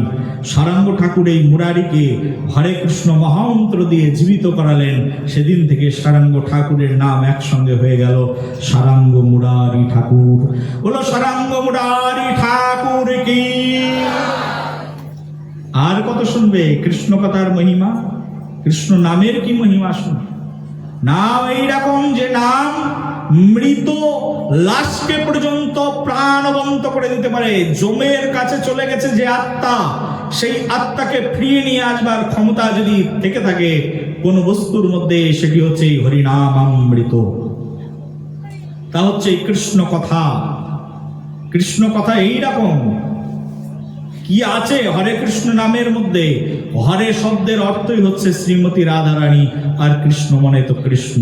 যা রাধারানী আর যেখানে কৃষ্ণ, সেই রাধা কৃষ্ণ যুগলে যদি কোনো জায়গায় বসে থাকেন, রাধা কৃষ্ণের যুগল মূর্তি যদি কেউ একবার দর্শন করেন, যুগল মূর্তি দেখিয়া মোর পরম আনন্দ হয়। ঠাকুর ভক্তি বিনোদ তার পদের মধ্যে কীর্তন করেছেন, যুগল মূর্তি দেখিয়া মোর পরম আনন্দ হয়। আমার যত আনন্দ যুগল মূর্তি দর্শন করে হয়, এত আনন্দ এই জগতে আর কোনো কিছুর মধ্যে নেই। সারা পৃথিবী ভ্রমণ করে আসবে, অনেক মূর্তি দর্শন করবে, কিন্তু একসঙ্গে রাধা কৃষ্ণের যুগল মূর্তি দেখলেই দেখবে তোমার হৃদয়টা একেবারে অন্যরকম হয়ে গেল, প্রশান্তিতে ভরে যাবে, মন ভরে যাবে, প্রাণ উচ্ছ্বাসিত হয়ে উঠবে। কারণ রাধা কৃষ্ণের যুগল মূর্তি সকল মূর্তির শ্রেষ্ঠ মূর্তি। কৃষ্ণের মধ্যে সকল শক্তি, সকল বিভূতির প্রকাশ কৃষ্ণের মধ্যেই রয়েছে। যাও দক্ষিণ ভারতে নরসিংহ মূর্তি দেখে এসো, বরাহ মূর্তি দেখে এসো, কুর্ম মূর্তি দেখে এসো, যত মূর্তি আছে দেখে এসো। যত মূর্তি তুমি দেখবে সব মূর্তির প্রকাশ কৃষ্ণ মূর্তির মধ্যেই রয়েছে। এক কৃষ্ণের শরীরে আইসা সব হইল বিশাল। শ্রী শ্রী চৈতন্য চরিতামৃতে কৃষ্ণদাস কবিরাজ গোস্বামী পাদের বর্ণনা। চৈতন্য চরিতামৃতে কৃষ্ণদাস কবিরাজ গোস্বামী বলছেন, কৃষ্ণের হৃদয়ে সব এসে বসে গেছেন। কৃষ্ণ অভিন্ন। কৃষ্ণের মধ্যে কুর্ম আছে, কৃষ্ণের মধ্যে বরাহ আছে, কৃষ্ণের মধ্যে নরসিংহ দেব আছে। কৃষ্ণের মধ্যে নেই কি? সব অবতার কৃষ্ণের মধ্যেই বিদ্যমান। আর স্বয়ং পরম পূর্ণ ব্রহ্ম কৃষ্ণ যেখানে বসে থাকেন, তার সঙ্গে যখন রাধারানী বসে থাকেন, তখন তিনি পরম পূর্ণময়ী পূর্ণ ব্রহ্মের স্বরূপ তত্ত্ব দ্রষ্টা রূপে তিনি সেখানে স্থায়ী হয়ে থাকেন। কৃষ্ণের সঙ্গে যদি রাধারানী বসে থাকেন, মনে করবে যে কৃষ্ণ বশে রয়েছেন। বশ, কৃষ্ণ একমাত্র রাধারানীর প্রেমের বশ। প্রেম সে বলো। কৃষ্ণ এইরকম শব্দ, কৃষ্ণ এইরকম চঞ্চল শব্দ। কৃষ্ণকে কখনো কোনোদিনের জন্য বেঁধে রাখা যায় না। কৃষ্ণকে এই জগতে কারোর সামর্থ্য নেই বেঁধে রাখা। কৃষ্ণকে এই জগতে কেউ কখনো বশ করতে পারে না। সেই জন্য বার কৃষ্ণ কৃষ্ণ কৃষ্ণ কৃষ্ণ কৃষ্ণ শব্দ উচ্চারণ করলেও কৃষ্ণকে বশ করা যায় না, যতক্ষণ পর্যন্ত কৃষ্ণের সঙ্গে রাধা শব্দ উচ্চারিত না হয়। প্রেম সে বলো, বলো একবার। কারণ কৃষ্ণ কারোর বশ নয়, কৃষ্ণ একমাত্র রাধা রানীর বশ। সেই জন্য যখনই কৃষ্ণের সঙ্গে রাধারানী থাকে, সেই যে যুগল মূর্তি, রাধারানী আছেন মানে কৃষ্ণ এখন আর এখান থেকে যেতেই পারবেন না। এখানে যদি রাধারানী বসে থাকে আর কৃষ্ণ বসে থাকে, কৃষ্ণের সামর্থ্য নেই রাধারানীর প্রেম গণ্ডিকে ছিন্ন করে সেখান থেকে বেরিয়ে চলে যাবে। একবার বলো, প্রেম সে বলো। কৃষ্ণের সামর্থ্য হয় না রাধারানীকে ডিঙিয়ে চলে যাওয়ার। যেখানে রাধারানী থাকেন, কৃষ্ণ সেখানে বসে থাকেন রাধারানীর। সেই জন্য আমরা একসঙ্গে আমাদের উপাসনা যুগল ভজন ধন মোহে করালো উপদেশ গো গুরুদেব। গুরুদেব আমাকে উপদেশ দিয়েছেন যুগল ভজন ধন। এই জগতে এর চেয়ে বড় ভজন ধন কি আছে? যুগল ভজন ধন। এই যুগল মূর্তির উপাসনা এই জগতের সর্বশ্রেষ্ঠ উপাসনা। সেই সর্বশ্রেষ্ঠ উপাসনাময়ী প্রেমময়ী শ্রীমতী রাধারানীর কথা কীর্তন হচ্ছে আজ দ্বারকা নগরীতে। প্রসঙ্গ বৃন্দাবনের, কিন্তু কীর্তন হচ্ছে কোথায়? দ্বারকায়। প্রসঙ্গ বৃন্দাবনের, কিন্তু কীর্তন হচ্ছে কোথায়? ক্যানিনে। ক্যানিং না, ক্যানিং। কীর্তন হচ্ছে ক্যানিং। প্রসঙ্গ সেই শ্রী বৃন্দাবনের, সেই আদি কবি ব্রহ্মার হৃদয়ের সৃজিত পরমধন। তানে ব্রহ্ম হৃদ জ আদি কবয়ে মুয়ন্তি যত সুরয়া তেজবারি মৃদম যত বিনিময় অত্রিসর্গো মৃষা ধম্না সনো সদা নস্ত কুকম সত্যম পরমম ধীমহি। সেই পরম সত্য, পরম ধেয়, পরম জ্ঞেয়, পরম তত্ত্ববস্তু যা ব্রহ্মার হৃদয়ে সর্বপ্রথমে যে জ্ঞান প্রকাশিত হয়েছিল, সেই জ্ঞানের কীর্তন হচ্ছে আজকে এখানে। যা ব্রহ্মা শ্রবণ করেন, যা শিব শ্রবণ করেন, যা পার্বতী শ্রবণ করেন, সেই তত্ত্ববস্তু শ্রবণ করছেন আপনারা যারা বসে আছেন। কত বড় লাকিয়েস্ট পারসন, কত বড় সৌভাগ্যবতী আপনারা, কত বড় সৌভাগ্যবান আপনারা, চিন্তা করুন। সেই প্রসঙ্গ যা শিব পার্বতী বৃঞ্চির আরাধ্য ধন, সেই আরাধ্য ধনের কীর্তন হচ্ছে আজকে এখানে। কারা শ্রবণ করেন? একমাত্র এই কথা শ্রবণ করেন যারা মেধা সম্পন্ন ব্যক্তি, তারাই শুধু শ্রবণ করতে আসেন। সবাই এই কথা শ্রবণ করতে আসেন না। যাদের বহু বহু জন্মের স্বীকৃতি আছে, বহু বহু জন্ম যারা তপস্যা করেছেন, তারাই শুধুমাত্র এই পরম তত্ত্ব রসমৃত কথা শ্রবণ করতে আসেন। সবার ভাগ্যে এই অমৃত সুধা, অমৃত পীযুষ, রসধারা, রসলহরী কথা শ্রবণ হয় না। সবাই শ্রবণ করতে পারেন না। শ্রবণ কারা করেন বলে যাদের মহা মহা ভাগ্য হয়েছে তারাই শুধু শ্রবণ করেন। ভাগ্য না হলে শ্রবণ করা যায় না। আর কলিযুগে বিশেষ করে পশ্চিমবঙ্গের শ্রোতাই বা কোথায়? পশ্চিমবঙ্গের মানুষ এত পাপ করেছিলেন যে মহাপ্রভুকে এখানেই জন্ম নিতে হয়েছিল। প্রেম সে বলো। বলি মহাপ্রভু তো স্বয়ং প্রেম অবতার, প্রেম অবতার, প্রেম দিতে এসেছেন। বলি যেখানে প্রেম আছে সেখানে দিয়ে কি করব? যেখানে মানুষ প্রেম নিতে চায় না সেখানে জোর করে দিতে হবে। জোর করে দেওয়া ভগবান তো মহাপ্রভু। প্রেম সে বলো। যেসে সেদে মহাপ্রভু প্রেম বিতরণ করতেন। মহাপ্রভু স্বয়ং ভগবান কৃষ্ণই তো মহাপ্রভু। আর কৃষ্ণ দেখলেন সব জায়গায় তো দিয়েছি কম বেশি ঢেলে ঢুলে, সব জায়গার মানুষের আছে, কিন্তু পশ্চিমবঙ্গের মানুষ তো একেবারে মৎস্যজীবী, মৎস্যভোজী প্রাণী, এদেরকে সহজে দমন করা যাবে না। আর অন্য অবতারে তো যাওয়াই যাবে না, কারণ অন্য অবতারে তো আর আমি যেচে সেদে মানুষের বাড়ি যেতাম না। একমাত্র কলিযুগই এমন যুগ, এই যুগেই শুধুমাত্র আমার কাজ যেচে সেদে মানুষের বাড়িতে যাওয়া। আর অন্য যুগে তো সবাই আমার কাছে আসতো। কৃষ্ণ অবতারে কৃষ্ণের কাছে সবাই যেত কৃষ্ণকে দর্শন করতে। রাম অবতারে তার কাছেই যেতেন। তার যত অবতার হয়েছেন সব অবতারে তার কাছেই যেতেন। এই যে আমি ঘুরে আসলাম কালকেই, আজকেই এসেছি বালাজিতে, তার কাছেই সবাই যান।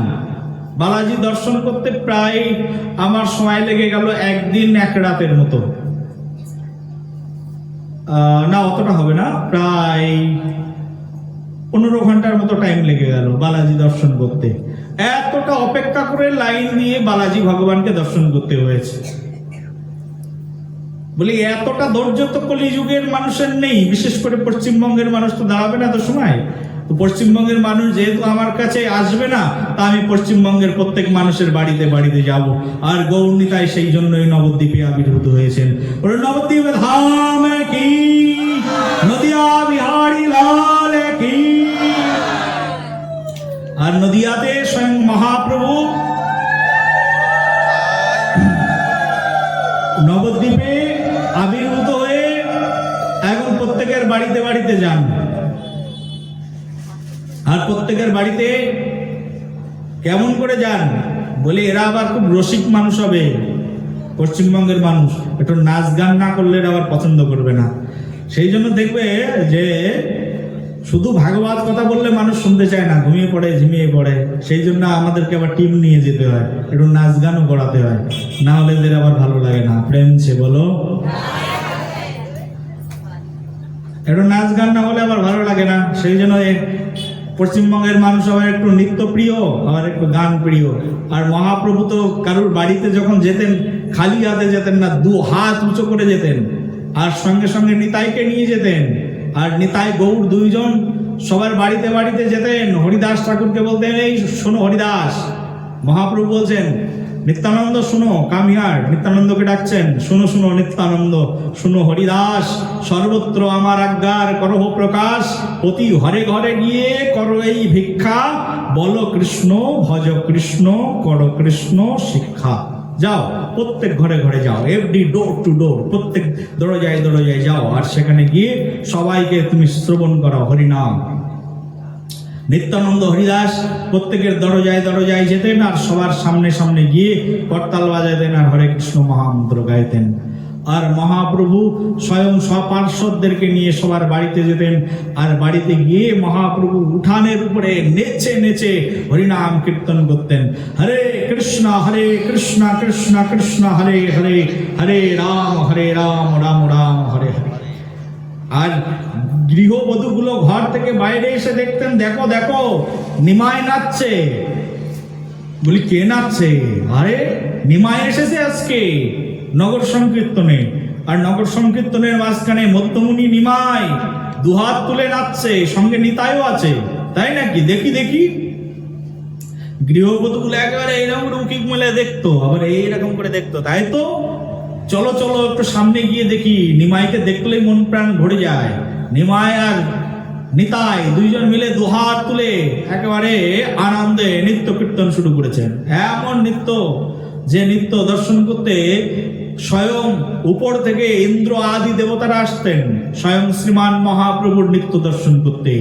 ইন্দ্র আদি দেবতারা পুষ্পরথে উঠে স্বয়ং শ্রীমান মহাপ্রভু নৃত্য করছেন, নিত্যানন্দ প্রভু নৃত্য করছেন।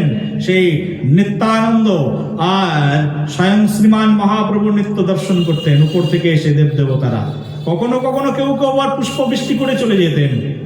দেবদেবতারা খাওয়া দাওয়া ভুলে যেতেন মহাপ্রভুর নৃত্য দেখতে দেখতে, কিন্তু বাংলার মানুষের কিন্তু খাওয়া দাওয়া ঠিক মতো হয়ে যেত। বলো রাধে রাধে, প্রেম সে বলো, বলো একবার। বাংলার কিছু মানুষ এই যারা এখানে এখানে আয়োজন করেছে, অনেকের খাওয়া দাওয়ার কথা ভুলে যাবে। যে সকালের খাবার দেখা যাচ্ছে রাত 12টার সময় গিয়ে খাই অনেক যারা কমিটির আয়োজক আছে, আর অন্যরা একটু মজা নেয়। বলো রাধে রাধে। আমরাও কখনো কখনো প্রোগ্রামের আয়োজন করি। শ্রী গুরুদেবের কৃপাতে, তার আদেশে এই বাংলাতে প্রচার করা শুরু করেছি আমরা। এই অল্প কিছুদিন আমি শুরু করেছি। এখানে দুটো মন্দির হয়েছে, একটা চতুষ্পাঠী তৈরি করা হয়েছে, অনলাইন চতুষ্পাঠী তৈরি করা হয়েছে, যেখানে মানুষ সংস্কৃত শিখবার জন্য, আমাদের বিদ্যা শিখবার জন্য আসে। আমাদের চাঁদপাড়াতে, আমাদের বারাসাতে একটা ব্রাঞ্চ তৈরি করা হয়েছে এখানে। তা আমি কখনো কখনো প্রোগ্রামের আয়োজন করলে সারাদিনে এত ব্যস্ত থাকি যে ভক্তরা দূর দূরান্ত থেকে আসে ভগবানের কথা শ্রবণ করতে, তো সকালের খাবার কথা ভুলে যায় আর পেটে খিদেও লাগে না। আমার মনে হয় যে পরম আনন্দে রয়েছি। তার মানে কখনো কখনো আনন্দে থাকলে আর কাজের মধ্যে থাকলে না, খিদের কথাটা ভুলে যেতে হয়। তো আমাকে কখনো কখনো ভক্ত বলেন, যে ভক্তরা বলেন যে গুরুদেব আপনি প্রসাদ পাননি এখনো। কেউ কখন বলেন মহারাজ প্রসাদই পাননি। আমার তো মনেই নেই আমি প্রসাদ পাইনি আজকে। বলো রাধে রাধে। তো এইরকম জগৎ সংসারটা হচ্ছে এইরকম। ভগবান শ্রীমান মহাপ্রভু গৌর সুন্দর তিনি এইরকম নৃত্য করতেন, এমন কীর্তন করতেন। দর্শন করতে করতে কোন কোন যারা উদ্যোলোক থেকে দর্শন করতেন তাদের ডিনারের কথা ভুলে যেতেন, কেউ কেউ মিলের কথা ভুলে যেতেন, ব্রেকফাস্টের কথা ভুলে যেতেন, যে আজকে কি খাবো, সকালের খাবার হয়নি। ইন্দ্রদেব চলে এসছেন, ইন্দ্র স্ত্রী অপেক্ষা করছেন, গেছিলে কোথায়, সন্ধ্যা গড়িয়ে গেল তাও তুমি ফিরছ না। বলি আজকে না স্বয়ং ভগবান সেই নদিয়াতে নৃত্য করছিল, আর এমন নৃত্য, সেই নৃত্য দর্শন করতে করতে আমি ভুলেই গেছি যে আমার পেটে খিদে লেগেছে। বলো রাধে রাধে, প্রেম সে বলো, বলো একবার, বলো রাধা রানী সরকার কি, বৃষভানু দুলালী কি। এই জন্য শুধু ভক্তগণ, ভগবান তার নাম কীর্তনের মহিমার বিভূতি এই জগতে অনেক অনন্ত। তার কথা কীর্তনের মহিমার বিভূতি অনন্ত, অপরিসীম। স্বয়ং সেই ভগবতী কথা কীর্তন যখন হচ্ছেন সেই দ্বারকা নগরীতে, আর রোহিণী মাতা যখন সেই কথা কীর্তন করছেন, সেই কথা শ্রবণ যখন এমন উৎকৃষ্ট স্তরে এসে দাঁড়িয়েছেন, সেই উৎকৃষ্ট কথা, প্রেমময়ী কথা শ্রবণ করতে করতে বলরাম আনন্দ বিহব্বল, ওদিকে সুভদ্রা মহারানী আনন্দ বিহব্বল, সকলে আনন্দ বিহব্বল, শুধু কথাই শ্রবণ করে যাচ্ছেন।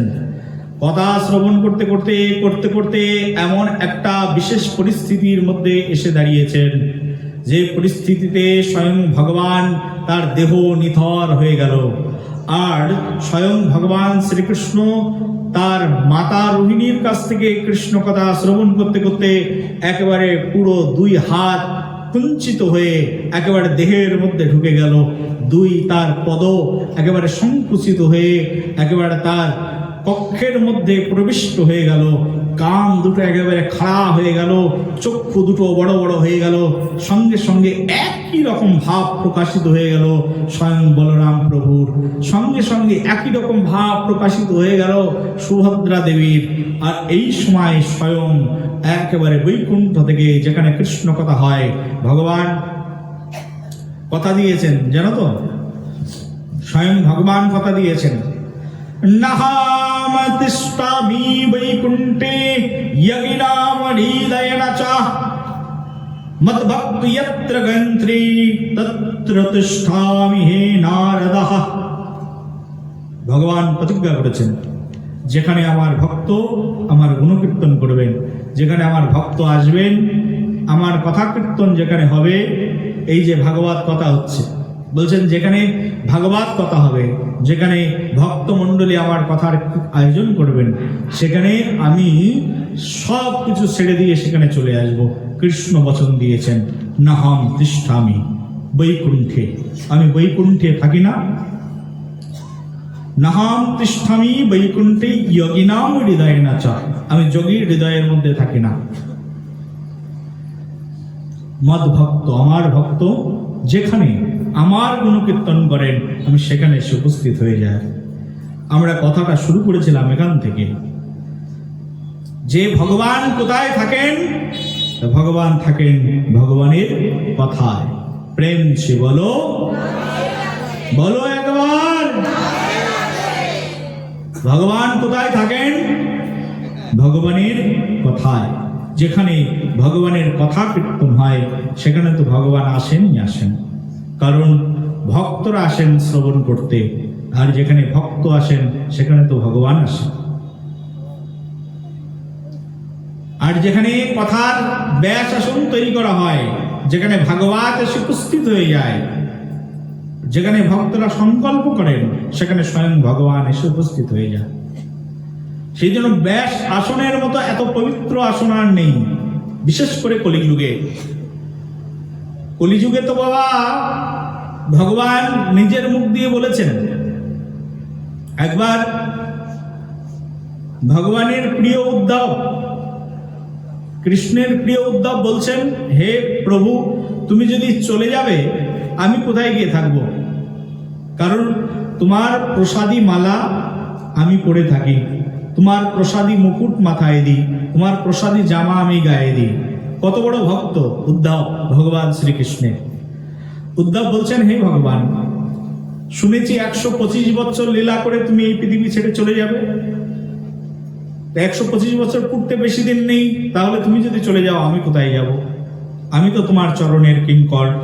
একেবারে উদ্ধবজি একবার পা জড়িয়ে ধরেছেন, হে প্রভু, যা করো তা করো, আমাকে ছেড়ে যেও না। খুব করে আকুতি মিনতি করছেন।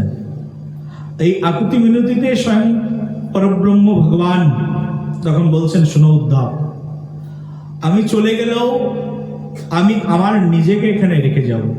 বলি, এটা কেমন করে সম্ভব? যে চলে যায় সে আবার নিজেকে রেখে যায় নাকি? বলছে, আমি চলে গেলেও একটা স্বরূপে চলে যাব, কিন্তু আর একটা স্বরূপে আমি নিজে এখানে থেকে যাব, এই কলিযুগে পৃথিবীতে থেকে যাব। বলে, কি করে থাকবে প্রভু?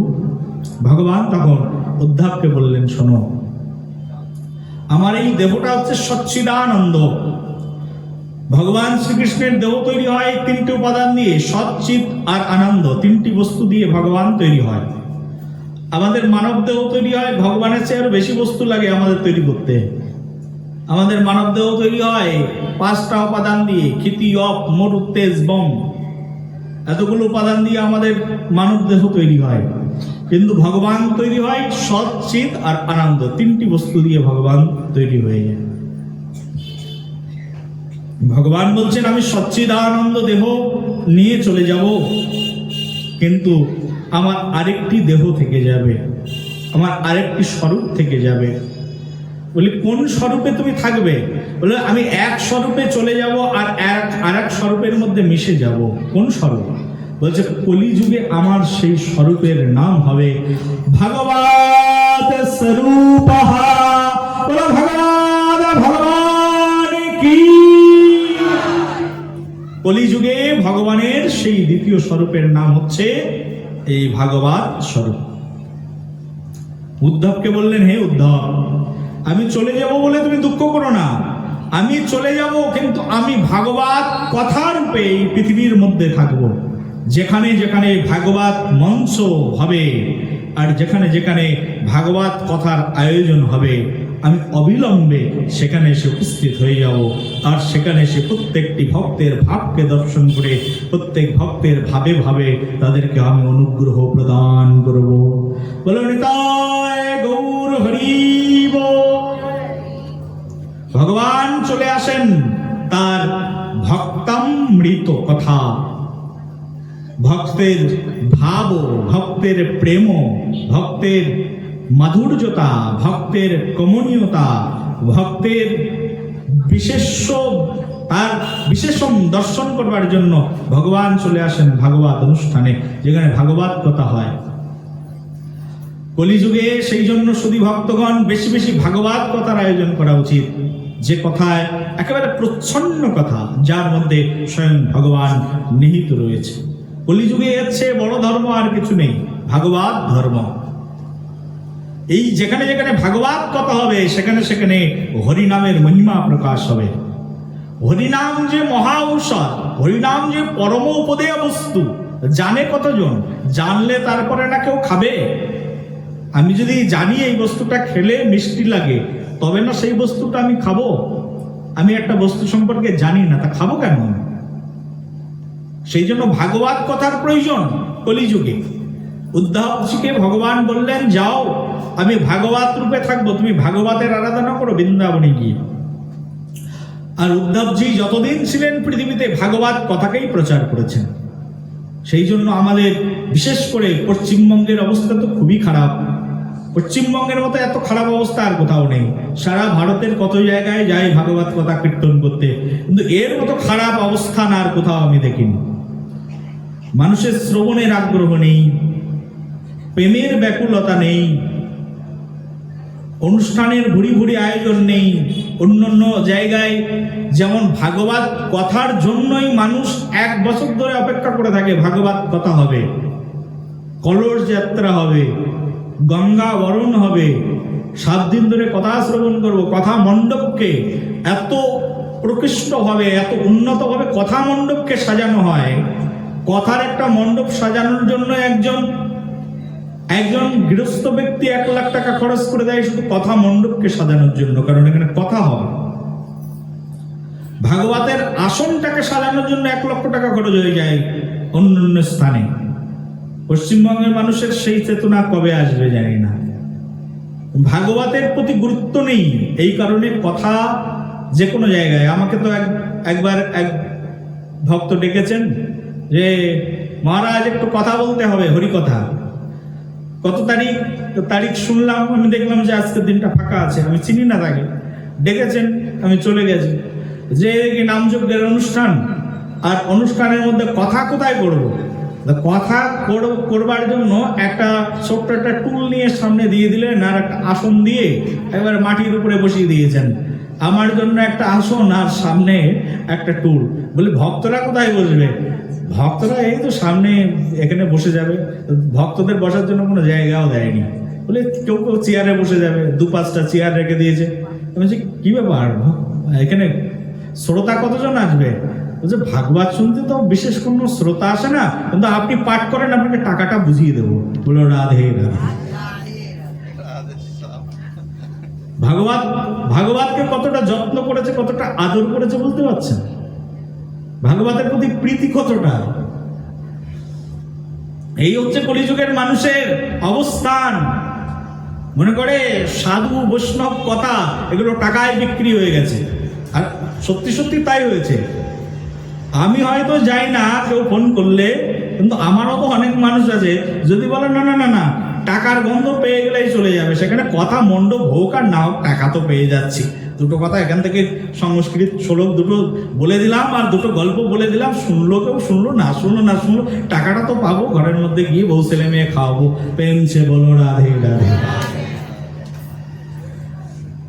কিন্তু কথার গুরুত্বটা এমন হওয়া উচিত নয়, কথার গুরুত্ব আরো আড়ম্বরের সঙ্গে হওয়া উচিত। কারণ ভগবান স্বয়ং তিনি কথার মধ্যে আছেন, শাস্ত্রের মধ্যে তাই বলছে। ভগবান বলছেন আমি চলে যাব, কিন্তু আমার আরেকটি স্বরূপ রেখে যাব, আরেকটি স্থানে আমি থেকে যাব। সেই স্থানটি কি? সেই স্থানটি হচ্ছে ভাগবত। ভাগবত রূপে আমি থাকব। স্বয়ং ভগবান কলিযুগে ভাগবত রূপেই রয়েছে। কলিযুগে ভগবান ভাগবত রূপে আছেন। তাহলে ভাগবতকে কতটা প্রেম দিয়ে, কতটা আরতির সঙ্গে, কতটা ভাবের সঙ্গে, কতটা অধিকারের সঙ্গে সেটাকে প্রতিস্থাপন করা উচিত আপনারা চিন্তা করে দেখুন। সেই জন্য শুধু ভক্তগণ, যতজন ভক্ত এখানে এসেছেন, আপনাদের বলার উদ্দেশ্য হচ্ছে এটি যে ভাগবতকে প্রেম করতে শিখুন, ভাগবতকে হৃদয় দিয়ে ভালোবাসতে শিখুন।